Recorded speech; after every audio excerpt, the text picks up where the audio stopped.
یقینا د تر ته ډیره غټه مسله ده، ولې د ژوند په خطر کې دی. کچاري د دې د علاج په وخت نه ونه کړی شي، خپل سوچ وکي د بدن یو حصہ بیا خاص جگر یا اینا هغه چې په بدن کې نوی آیا تبا ژوندې پاتې شي، په خپل سوچ او فکر لږ شانتي وکي. نو بس که دا کورم خرڅ کړو نو دومره پیسې نه جوړېږي. نو بس اوس الله ته ګورو. ډاکټرانو چې کله د ټیسټ وکړو هغه ورته حیران ګوته په خوله پاتې شو، وایي تا کې خو ساس کې وینه نشته، ته داسې ګرځې څنګه اوري. نو چې د ټیسټونه یې وکړه معلومه شوه چې د چې کومه جګر دی اینا هغه خرابه ده، او اوس به دې ته د جګر چې کومه دی بدلون غواړي. د دې دپاره هم دی وایي موږ معلومات وکړو، چا راته 80 لکه روپۍ ویلې، چا راته 15 لکه روپۍ وایي. بیا هم موږ وګرځېدو ډسکاونټ والا اسپتال چې کوم دی حیدرآباد کې دی هغه باندې 15 لکه روپۍ لګي. بسم الله الرحمن الرحیم. السلام علیکم. چا چې وایي د یو انسان ژوند بچ کو گویا هغه ټول انسانیت بچ کو. ګرانو کتونکو نن راغلی ما باغوانپورې ته او دلته نواب علي کاکا خوا کې ناست یم، تاسو وینئ د 10-12 کالو نه تور زیړی دی، دی په ځان باندې پوه شوی نه دی، کال نیم کېږي دی په ځان باندې پوه شو. لاړو ډاکټرانو ته، ډاکټرانو چې کله د ټیسټ وکړو هغوی ورته حیران ګوته په خوله پاتې شو، وایي تا کې خو ساس کې وینه نشته، ته داسې ګرځې څنګه اوري. نو چې د ټیسټونه یې وکړه معلومه شوه چې د چې کومه جګر دی اینا هغه خرابه ده، او اوس به دې ته د جګر چې کومه دی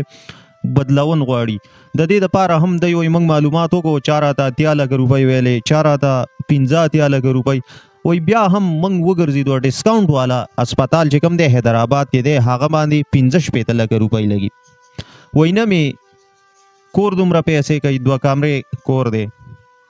نه را سره بل څه داسې وسیله شته دی او نه دومره وس لرم. نو اوس به د ده دا خبرې موږ اورو او بیا به ستاسو په وړاندې باندې کېدم، خو څومره هم چې وس کېږي خپل مشر یې وګڼئ او د دې دا علاج چې کومه دی دا وس کون غواړي. د دوی سره یو څو خبرې کوو. السلام علیکم. وعلیکم السلام. څنګه دی کاکا ښی؟ شکر دی جی. کاکا دا څه مسله تاسو ته راغله؟ څه داسې یاره زه خو خبر نه وم، خو دا ډاکټران وایي چې کم از کم 10-12 کاله وشو چې ستا دا مرض دی. دا خو اوس د ټیسټونو کې واضحه شوه. زه خو کال یو 2 کاله تقریبا د هغې نه پس خبر شوم او ما دا علاج چالو کړو. نو ما ته خو دی وویل چې دلته زه امرا ته تللی وم کوړي اسپتال ته ډاکټر رسیب ته، هغوی چې ټیسټونه وکړل نو هغه ویل یاره لکه تا کې خو وینه اډوسته نه او ستا د حالات خو ډېر خراب دي او زه تا ته دا ډاکټر لیکم نو ده ته به ته لاړ شي قاضي کمپلیکس ته. ډاکټر پروفیسر دی جي دا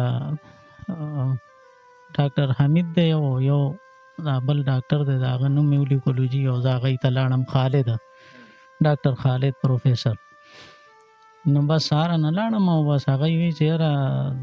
تا سره څوک راغلي دي؟ ما نه زه یوازې راغلی یم. بس ته کور ته رنګ وکړو تا دلته داخله و، زه یې داخل کړم 15 ورځې هلته کې وم، بیا زما انډوسکوپي وشوله نو هغې کې بلیډنګ جاري و د جګر نه، نو هغې دپاره هغوی سټیچ وکړل. بیا هغوی وی میاشت پس به دی راولئ دلته، بیا میاشت پس بیا دوباره چې لاړم بیا یې انډوسکوپي وکړله نو هغوی وی چې لکه بلیډنګ یې ایثار شو او دا دوایانې دي دا به جاري ساتئ او لہذا د ده ټرانسپلانټ دپاره د جګر غم وکئ، زر تا زر او ده ته دا جګر بدل کئ. نو هغه بیا زما د هرونو ډېرې منډې ووالې، کله یو اسپتال کله بل اسپتال، چا یو پیسې یادولې چا بل یادولې، بس اخري چې کوم دی نو د حیدرآباد دی هغه سره زه یې خبره وکړله نو هغه تقریبا 65 لک روپۍ خرچه هغه یادوي. نو بس دومره وس خو زمونږ نشته دی، بس الله دې اسانه کړي. نو ګورو به اوس نو کوشش دې جاري دي. نو بس که دا کور هم خرڅ کړو نو دومره پیسې نه جوړېږي. نو بس اوس الله ته ګورو. ان شاء الله پښتانه داسې خلک نه دي تر تاسو به په میدان نه پریدي تاسو نمبر به هم منګه ورکو په دې سکرین باندې به تاسو ته د تر نمبر ښکاري په د باندې به په خپل د سره رابطه کوئ دا پکې نشته دی چې ما ته راولېږه هغه ته راولېږه هغه ته که دا تر نه دا کاکا نه نو د نه علاوه چاته هم پیسې مه لیږئ ځکه چې ستاسو هغه صدقه هر څه چې کوم دي هغه په ځای باندې ولګي او حق چې کومه دی حقدار ته ورسي ولې په معاشره کې داسې قسمه ډېر خلک شته دی چې د بل د یتیم حق وهي نو بیا بل انسان لا ورته څه شی دی نو کاکا په ځان باندې دومره نه وي پوه شوې دا 12 کاله ستا تور زیړی دی او ته په ځان باندې نه پوهېږې څه وخت پوه شوې څه مسله درته راغله چې پوه شوې پې دا خو اوس د لږ وخت کې چې کوم دی نو زما دا کیسه ډېره خرابه شوله نو زه د ډاکټر ته چې لاړم هغه ټیسټ نه هغه ماته ستا خو یار مسله ډېره زیاته خرابه ده ستا خو تور زیړی دی دا کله نه دی ما یاره زه خو نه یم خبر دې څیز باندې خو ما یې 2-3 میاشتې مخکې ما ته پته لګېدلې وه خو ما یې هغه یو ټیسټ لیکلی و هغه د 15,000 روپو نو ما یې 15,000 روپۍ ما سره نه وې چې یا مې کړی وی شوکت خانم کې نو بیا یو بل یارانو دوستانو هم راته ووایي وروڼو هم راته ووایي چې غلطه دی وکړه به مونږ ته ویلي ما یاره بس ما وی خو عام غونته خبره ده زه د دې نه څه خبر وم چې دا به دومره لویه کیسه ما ته جوړېږي جوړه خو وه خو لکه زه خو نه خبر ده دې ما لکه پوه نه وای تاسو چې دې سره زما ژوند هم ختمېدی شي که نه که دې نه خبر وی نو بیا به ما خامخا جانکاره سپور کولو خو دا علاج به مې خپل جاري ساتلو نو دې نه نوم خبر دا اوس تاسو وګورئ دا د دوی هغه ټول ټیسټونه او ټول چې کوم دا وګورئ د ټولو مختلفو ډاکټرانو مختلف ټیسټونه دي دا وګورئ ښکاري درته ټول نو یقینا دې تره ته ډېره غټه مسله ده ولې د ژوند په خطره کې دی که چېرې د دې د علاج په وخت نه ونه کړی شي خپله سوچ وکئ د بدن یو حصه بیا خاص جګر یا اینا هغه چې په بدن کې نه وي آیا ته به ژوندی پاتې شي په خپله سوچ و فکر لږ شانتې وکئ په ځان یې راولئ لکه خپل ځان په باره کې سوچ وکئ د خپلو والدینو مور پلار په باره کې سوچ وکئ نو ژوند ډېر قیمتي دی او کوشش به کوئ چې فضول ټیک ټاکو باندې خلکو ته په لګونو 4 او 15 لکه روپۍ یو شپه کې ګفټ راځي که نه نو که چېرې تاسو په صحیح ځای باندې دا پیسې ولګولې که نه چې پردو ډمانو ته یا داسې قسمه خلکو ته پاس کوئ نو اصل د آخرت ګټه ولې نه کوئ خامخا به دا تره موږ سپورټ کوو ښه تره نور کار تاسو څه کوئ زه خو دیاړي مزدوري کوم بس دلته TMA کې وم ډیلي ویجو کې مخکې به هم کوله لکه اوس خو یې نه شئ خو مخکې به هم کوله خو نه شم کولی اوس خو بس داسې حالات کې یم چې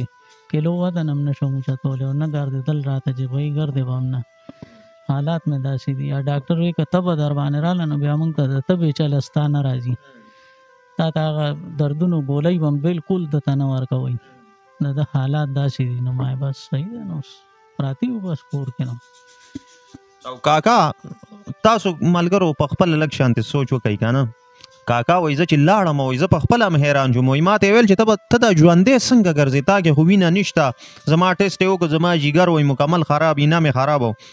نو وایي زه خپله حیران غونته کې شوم وایي ما ته ډېر زیات تکلیف و د ګرځېدو د پاسېدو ډېر زیات انتهایي تکلیف به وراته ښه کاکا نو ستاسو بچي مچي شته زما 3 بچي دي 2 مې لوڼه دي یو مې زوی دی یو لور مې د 8 کالو ده بله چې کوم دی نو د 6 کالو ده او دا زوی مې د کال دی جی ښه نو د کاکا عمر هم داسې دی چې بس لکه 50 کاله عمر به وي ستاسو 51 سال عمر دی جی تقریبا 51 سال د عمر دی نو کوشش وکړئ د دا ویډیو چې کم د کم سے کم مخکې شیر کړئ چې مخیر حضراتو د مخې نه یو ځل تیره شي او هغه یې راشي دا په خپله ویني دا نه چې بس ایزي پیسه وکړه هغه وکړه دا چې تر څو باندې په خپله اندازه نه یې اخیستي نو څه ویم اورې ځکه نن سبا دوکې ډېرې شروع دي په سوشل میډیا باندې دغه شانتې فراډونه هم کېږي نو دا تر تاسو کتی هم شئ په خپله د دې د حالات تاسو وګورئ د ده دا ټیسټونه باقاعده ورسره هسپتاله پورې هم تللی شئ د ده چې کوم ریایتي اسپتال دی حیدرآباد کې هغه 15 لکه روپۍ باندې به د ده د ځیګر د اینه چې کومه ده بدلیږي د ده ژوند به چې کوم دی د خاطرې نه وځي نو کوشش وکئ د ده سره ډېر نه ډېر امداد وکئ ولې یو انسان ژوند بچ کول چې کومه دی د ټول انسانیت ژوند بچ کول دی یا د ټول انسانیت خدمت کول دی نو ګرانو کتونکو خپله رایه هم زموږ سره شریکه کړئ دا ویډیو به لازمي مخکې شیر کوئ نورو ملګرو سره